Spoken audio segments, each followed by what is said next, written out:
It's a cold October night in 1998. High in the Colorado Rockies, flames are erupting at the Vail ski resort. 5 buildings and multiple ski lifts are ablaze. The locals, they wake up shocked. Who would torch a mountaintop lodge? It wasn't an accident or a campfire gone wrong. It was claimed by a shadowy group of environmental activists calling themselves the Earth Liberation Front, or ELF. Welcome to a story of eco-activism unlike any other. One that involves secret cells, dramatic acts of sabotage, and a big question: terrorism or desperate environmental defense? The Earth Liberation Front began in the early 1990s in Britain. In 1992, a handful of radical environmentalists in Brighton, UK, splintered from the mainstream groups and decided to take direct action against polluters. By 1994, the idea had spread through Europe, and it soon jumped the Atlantic.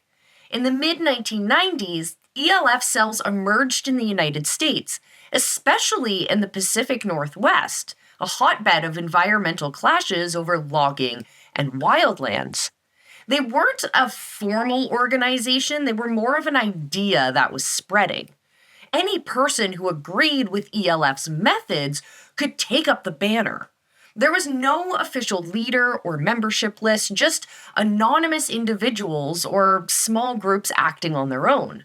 This leaderless underground structure made it hard for authorities to track, and that was exactly the point. So what did they believe? The ELF philosophy was summed up as eco-defense by any means necessary so long as no life is harmed. They saw themselves as protectors of the earth, fighting back against corporations and developments that destroy nature. And according to the ELF press office, members would use economic sabotage as guerrilla warfare to stop the exploitation and destruction of the environment. In practice, that meant property destruction, setting fires or vandalizing equipment belonging to lumber companies, ski resorts, genetic research labs, SUV dealerships, you name it.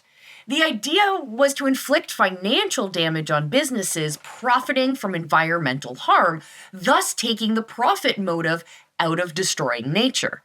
They adopted guidelines similar to their sister movement, the Animal Liberation Front. Cause no injury to any human or animal. By targeting only property, ELF activists claim their actions were not violent, which is a very controversial claim, as you will see. ELF's presence truly announced itself with a series of high-profile acts of sabotage in the late 1990s across the United States. We've already mentioned the Vail ski resort fire of 1998, which caused over $12 million in damage. And why'd they do it? Well, in a communique, ELF said that it torched Vail's New Mountain Lodge to defend an endangered lynx habitat that would have been lost in the resort's planned expansion. This was headline-grabbing stuff. Suddenly, the public realized that there was a group out there willing to burn down buildings for the sake of wildlife. And Vail was only one such example. In 2001, another dramatic incident occurred in the Pacific Northwest. Early one morning in May 2001, 2 firebombs went off at the University of Washington's Center for Urban Horticulture, a research facility that's in the Seattle area. The blaze gutted the building, causing about $7 million in damages. An ELF cell claimed responsibility, accusing the lab of genetically engineering trees. Ironically, though, it turns out that the lab was researching endangered native plants, not GMOs, a mix-up that highlighted how secretive and unilateral ELF actions could backfire. Years later, several activists were arrested and convicted for the UW arson as part of a major FBI crackdown that we'll discuss soon. Those are 2 of the best-known ELF attacks, but there were dozens of others across the United States in that era. ELF cells burned down a slaughterhouse in Oregon in 1997. They freed horses from wild horse pens in Idaho. They torched logging trucks and ranger stations. And they even set fire at a suburban housing development in Long Island to protest urban sprawl. On New Year's Eve in 1999, ELF activists set fire to a Michigan State University agriculture lab, accusing it of promoting genetically modified crops. That fire caused over $1 million in damage. In 2003, an ELF action in San Diego went even bigger. A nearly completed 200-unit condominium complex was burned to the ground, causing an estimated $50 million in losses. The culprits left a banner at the scene reading, "If you build it, we will burn it." From the Pacific Northwest to the Northeast, from the Rockies down to the Southwest, these eco-warriors, as they saw themselves, were making headlines with spectacular acts of arson and sabotage. This is intense stuff. Burning buildings to save trees and animals. What do you think about using property destruction for environmental protest? Is it ever justified, or is it simply too extreme? Let me know your thoughts down in the comments. By the early 2000s, federal law enforcement was in full pursuit of the ELF. To authorities, these weren't heroic eco-defenders at all. They were terrorists. In fact, the FBI elevated eco-terrorism to one of the top domestic terror threats in the United States around that time. From 1995 to 2010, activists acting under names like ELF and ALF carried out 239 arsons and bombings in the US. No one was killed in those attacks, but the property damage was enormous. By one estimate, the ELF had caused around $100 million in damages by the mid-2000s. Government and industry groups were alarmed. They pushed the label eco-terrorist to describe ELF, arguing that anyone willing to burn buildings, even empty ones, for a political message is using it as a terrorist tactic. The FBI agreed. They defined eco-terrorism as acts of violence, usually against property, done to intimidate or coerce for environmental ends. The Earth Liberation Front was now squarely in the FBI's sights. The response was a major law enforcement operation, codenamed Operation Backfire. In the mid-2000s, the FBI and the ATF coordinated a sweep to dismantle the ELF and ALF cells believed responsible for many of the late 1990s arsons. In December of 2005, they pounced.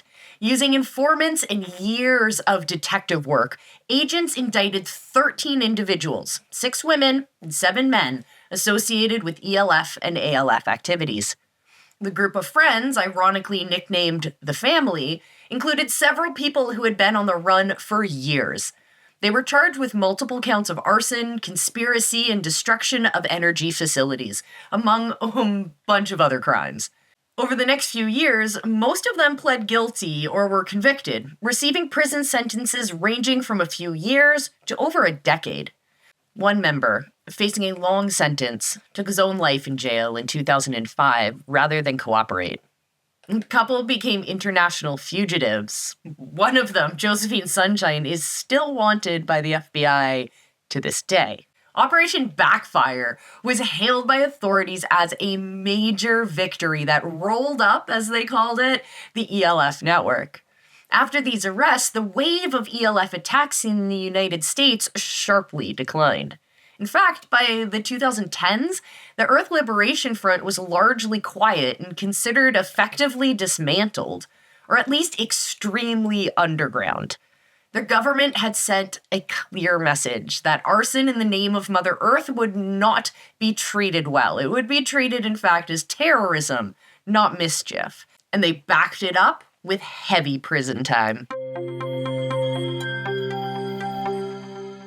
From the beginning, ELF's tactics sparked fierce debate, not just between the government and activists, but within the environmental movement itself. Were these people eco-terrorists, or impassioned defenders of the planet taking action where others wouldn't?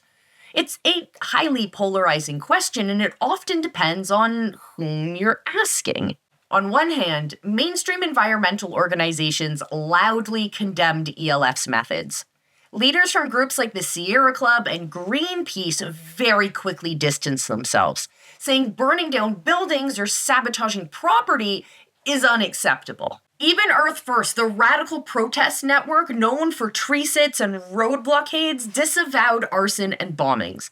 They might have shared ELF's frustration with the environment and the environmental destruction, but they feared this kind of militancy would turn public opinion against all environmentalists. And indeed, the public backlash was real. Many people were outraged that activists would endanger communities and destroy livelihoods. Media reports branded ELF actions as eco-terrorism, emphasizing the criminal damage. Politicians held hearings on these eco-terrorists, lumping them in with far more violent groups. For a period in the 2000s, the very word environmentalists carried a whiff of extremism in some circles because of the ELF and ALF incidences. And on the other hand, there are those who defend or at least contextualize what ELF did. Supporters argue that ELF members never hurt anyone. By their own strict rule, they checked buildings for occupants and set fires in the dead of the night. To them, calling it terrorism is wrong. They see it as property destruction aimed at preventing greater harm to the environment. Some environmental thinkers suggest that while they don't condone arson, they understood the desperation. By the late 20th century, legal protests often felt ignored and the ecosystems, well, they were still being destroyed. So these activists chose to monkey wrench the machines and the buildings in a dramatic last resort. If you want to know more about monkey wrenching, check the card above, because we've got a video for that one. The award-winning documentary, If a Tree Falls, follows the story of one ELF member, David McGowan, and posed exactly this question. Can arson in defense of nature be considered activism, or is it fundamentally terrorism? The film includes candid interviews where even the prosecutor of McGowan's case admitted the issues were complex. Now, we won't solve the debate here, but it's important to see both sides. To victims of ELF arson, whether a ski resort owner or a university researcher, these were criminal acts that instilled fear and caused millions of dollars in damage. To the ELF members, those same acts were direct interventions to stop what they viewed as far greater crimes against the planet. It really comes down to your perspective on what forms of protests you consider legitimate. So whatever happened to the Earth Liberation Front? Today, the ELF is mostly dormant, at least in North America. After the mid-2000s Operation Backfire crackdown, the string of ELF claims attacks largely dried up. A few small incidents have popped up here and there, like spray paint vandalism, the odd piece of equipment sabotaged, but nothing like the coordinated arson campaign of the 1990s. The ELF as a brand still exists internationally in scattered pockets. Reports of minor eco-sabotage in Europe or elsewhere surface occasionally, but there's no longer the force that it once was. Essentially, ELF went back into the shadows, and there it's mostly remained. Meanwhile, the environmental movement as a whole has completely evolved. In the 2020s, we're seeing a surge of climate activism and Indigenous-led land defense that looks very different from the secretive ELF model. Most activists today favor the above-ground mass movements organizing protest marches, school climate strikes, pipeline blockades, legal battles in court, and sometimes civil disobedience, but with an emphasis on nonviolence. For example, the movement at Standing Rock in 2016, where the Sioux and the Allies camped for months to block an oil pipeline. This was Indigenous-led. It was peaceful protests that galvanized world attention. Across the globe, young people have been marching for climate action, and groups like Extinction Rebellion practice disruptive but non-violent direct action. Think street theater, traffic blockades, gluing themselves to things, but not blowing things up. The urgency of environmental crises is greater than ever, but most of today's campaigners believe that winning public support is the key, and violence might only alienate people from the cause. It's also worth noting that issues of environmental justice and Indigenous rights have come to the forefront. Rather than framing it as warriors versus loggers in the woods, modern movements highlight how climate change and pollution affect vulnerable communities. In a sense, the fight has moved into the halls of government and corporate boardrooms as much as out in the field. We'll see bold actions. For instance, activists have spiked trees to stop logging, a classic Earth First tactic, or sabotage pipeline equipment, but these are much rarer and often quickly denounced by mainstream groups. The ELF's legacy is complicated. They did succeed in stopping some projects. Vail did scale back expansion after the fire, and some targets like that horse slaughterhouse never reopened. They also forced the public to ask, how far is too far in defending nature? However, they arguably handed a PR weapon to opponents of environmentalism, who used ELF's crimes to smear peaceful activists as extremists. The harsh prison sentences as a result of ELF's actions also scared off many would-be radical activists, effectively shrinking that militant wing of the movement.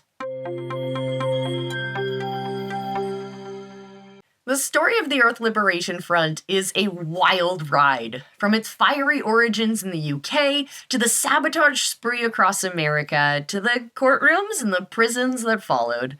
It's a tale of people so passionate about the Earth that they were willing to break a law and risk everything. Whether you call them terrorists or freedom fighters, the ELF forced a conversation about environmental destruction that is still relevant today. After all, we're still facing massive environmental challenges, from climate change, deforestation, species extinctions, we could go on. The urgency that drove those ELF members to extremes hasn't gone away. It's only become more widely acknowledged. The big question remains, what is the right way to fight for our planet? Do we work within the system with peaceful protests and political pressure, or does the emergency warrant something more radical? So what do you think? Were the Earth Liberation Front's tactics beyond the pale, or do you empathize with their sense of urgency? Can property destruction be a valid form of protest, or should environmental movements stick to peaceful methods? Share your take in the comments. This is a debate, I think, that's definitely worth having. Speaking of peaceful methods, if all of this has you thinking about your relationship with nature, why not join us in it? We'd like to invite you to reconnect with the Earth in a positive way. Join Project Rewild and the Forest Bathing Society for an in-person forest bathing session. You can check out the links in the description. It's a calming, mindful way to engage in the woods. No fireworks, no flames, just you and the forest. Come, immerse yourself in nature, recharge, and remember what we're all trying to protect. I hope to see you there.